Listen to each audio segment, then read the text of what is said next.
السلام علیکم ورحمۃ اللہ وبرکاتہ نحمدہ ونصلی علی رسولہ الکریم اما بعد فاعوذ باللہ من الشیطان الرجیم بسم اللہ الرحمن الرحیم۔ آج ہمارا موضوع بحث جو ٹاپک ہے وہ ہے تخلیق انسانیت کا مقصد۔ اللہ رب العالمین نے انسانوں کو، اس تمام تر انسانیت کو کیوں کر پیدا فرمایا؟ کیا وجہ تھی؟ کیا ایسی صورتحال تھی؟ کیا ایسی کنڈیشن تھی کہ اللہ نے تمام تر انسانیت کو پیدا فرما کر اس دنیا میں بھیجا اور اس دنیا سے پھر ایک ٹائم ڈوریشن کے بعد واپس بلا لیا گیا؟ یعنی ٹائم ڈوریشن کے بعد اسے اس دنیا سے واپسی کروا دی گئی۔ تو یہ کیوں کرا گیا؟ تو رب العالمین خود فرماتے ہیں قرآن مجید فرقان حمید میں کہ وَمَا خَلَقْتُ الْجِنَّ وَالْإِنسَ إِلَّا لِيَعْبُدُونَ، ہم نے انسانوں اور جنات کو صرف اور صرف اپنی عبادت کے لیے پیدا فرمایا۔ عبادت کیا ہے کہ تمام تر انسان کی 24 گھنٹے کی زندگی ہے، 24 گھنٹے کی ٹائم ڈوریشن ہے، اس میں تمام تر کام اللہ رب العالمین کی منشا کے مطابق کیے جائیں، اللہ کے احکامات کے مطابق، اللہ کی انسٹرکشن کے اکارڈنگ تمام تر ورکس پرفارم کیے جائیں۔ تو یہی مین بیسیکلی عبادت ہے، یعنی اللہ نے جہاں کہا ہے کچھ کرنے کا تو کرا جائے، جہاں روکا ہے وہاں تو جایا جائے، ٹھیک ہے۔ اور یہ اللہ کی منشا کیسے پتہ چلی؟ اللہ کی منشا اللہ کے پیغمبر اور کی لائی ہوئی شریعت کے مطابق ہم میں امر پیدا ہونے پر ہی ہے، کیونکہ اللہ کے جو میسنجرز آئے، پیغمبر آئے، انہوں نے جن شریعت کے اصولوں کے مطابق ہم تک جو انسٹرکشن پہنچائی وہ ہی اللہ کی منشا ہے، وہ منشا ہی ہم تک پہنچائی گئی۔ اللہ نے حالانکہ ہر شخص کے اندر اس کو صحیح اور غلط کی تمیز رکھی ہوئی ہے، لیکن پھر بھی اپنی حجت باقی نہ رہے اس انسانیت پر کہ وہ شخص جو قیامت کے دن جب اس سے سوال ہو کہ بندے تو دنیا میں کیا کیا ایسا غلط کیوں کر آیا، یہ غلط انداز سے زندگی کیوں گزار کر آیا، تو اس کے پاس یہ آرگومنٹ نہ ہو کہ نا مجھے تو پتہ ہی نہیں تھا، میں تو جانتا ہی نہیں تھا، ٹھیک ہے۔ تو یہ کنڈیشنز اگر پیدا ہوتی تو اللہ نے اس حجت کو پورا کرنے کے لیے، اس کنڈیشن کو نہ ہونا کو ظاہر کرنے کے لیے اللہ نے تمام انبیاء کو بھیجا، اور انبیاء میں نبی کریم صلی اللہ علیہ وآلہ وسلم کو آخری نبی کی حیثیت سے مبعوث فرمایا، اور آپ کو جو شریعت اسلامی دی اس کا پچھلی شریعت سے وہی کمپیریجن ہے۔ مین تھیم اس میں وہی تھی کہ رب العالمین کے احکامات کو پورا کیا جائے، لا الہ الا اللہ، نہیں ہے کوئی الہ الا اللہ سوائے اللہ کے، دیر از نو اینی الہ ایکسیپٹ اللہ۔ اللہ الہ کیا ہے؟ اللہ کے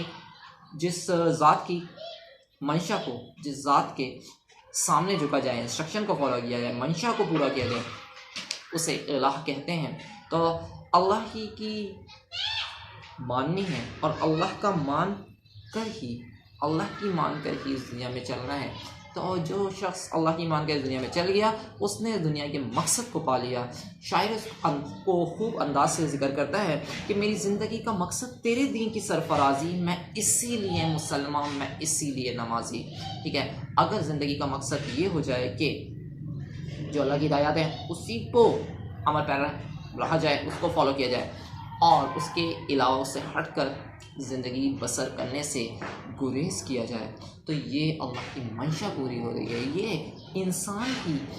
تمام تر 24 آور کی ٹائم ڈوریشن اس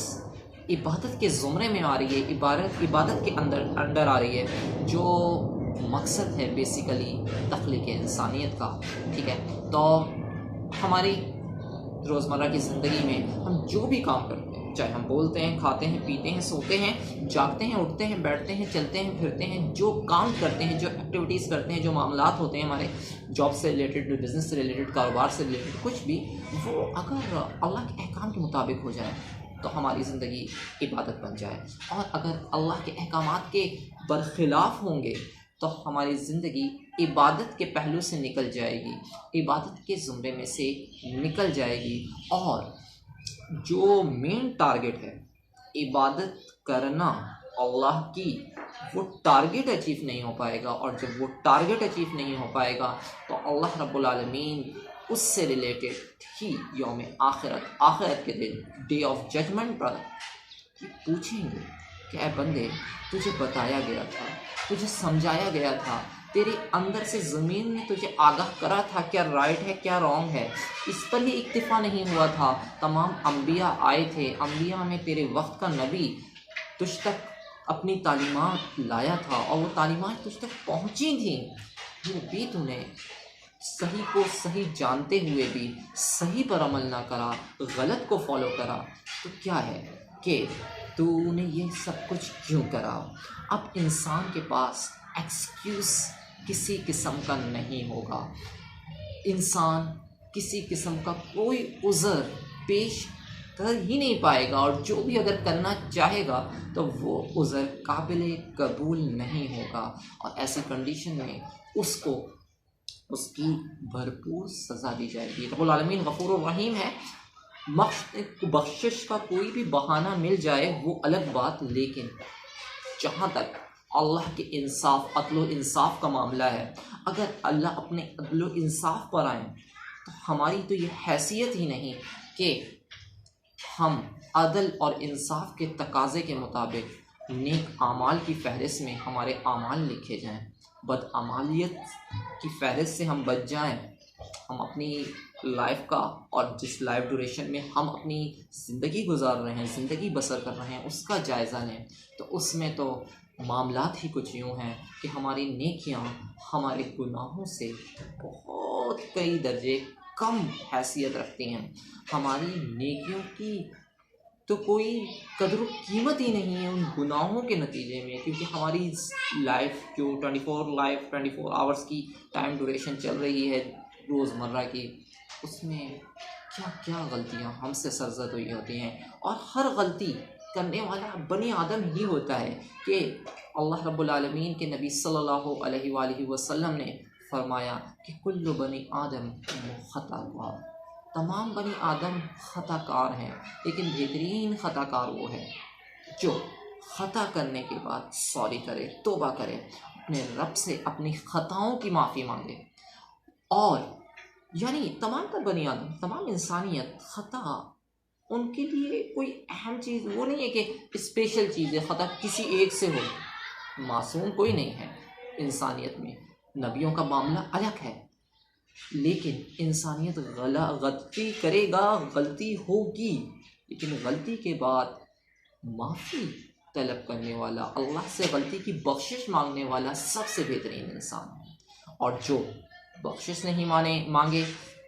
اور گناہ کو گناہی کے انداز میں، گناہ کو گناہ نہ سمجھتے ہوئے اسے کرتا چلا جائے، اپنا معمول بنا لے، تو اس کی کیا حیثیت ہوگی، اس کی کیا کیفیت جو رب کے سامنے وہ کیا اس کا جواب دے گا، جواب دہی کس انداز سے کر پائے گا، اس کا ہمیں اور آپ کو خود سے تقاضا، خود سے تھوڑا بہت اپنا احتساب کرنا ہے، خود سے جج کرنا ہے کہ ہم کس لیول پر ہیں، کیا ہم اللہ کی منشا کو پورا کر رہے ہیں یا نہیں کر رہے ہیں، اگر نہیں کر رہے، کوتاہیاں کس لیول پر ہو رہی ہیں، ان کوتاہیوں سے جس حد تک بچا جا سکتا ہے بچنے کی کوشش کری جائے۔ وما علینا الا البلاغ۔ السلام علیکم۔